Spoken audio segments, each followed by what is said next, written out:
Welcome to our channel. Today we how to use Westlaw for legal research step by step clearly.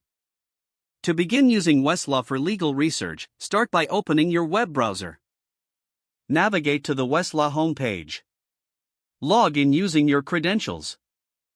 Once you're logged in, familiarize yourself with the dashboard.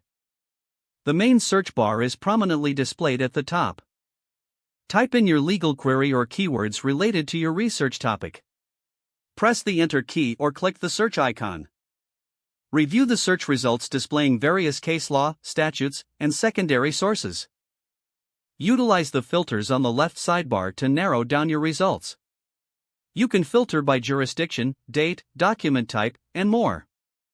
Select a relevant case or statute by clicking on the title. Once opened, review the document thoroughly. Note the citation information displayed at the top for future reference. Use the tabbed navigation to explore different features of the document, such as key numbers and citing references. Take advantage of the Westlaw headnotes for quick summaries of complex cases. If needed, use the Notes feature to save important findings for later.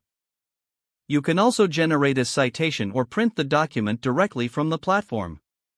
If you're unsure about something, access the Help section for guidance or tutorials. For ongoing research, consider saving your search for easy future access. Finally, log out safely to secure your information after your research session. If the page does not load, refresh the browser or try again in a private or incognito window. Make sure you are using the correct email address, then retype it carefully to avoid small typos. If your password is not accepted, use the reset option and create a new strong password you can remember. Check your spam folder for verification or security emails, then complete any requested confirmation steps. Enable two-factor authentication if available to improve account security and reduce unauthorized access risk. After signing in, review your profile details so your contact information and settings are accurate and current. If you see an error message, note it down and try again after restarting your device and internet connection.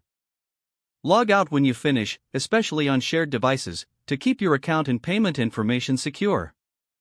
Don't forget to like this video and subscribe to our channel for more step-by-step tech guides.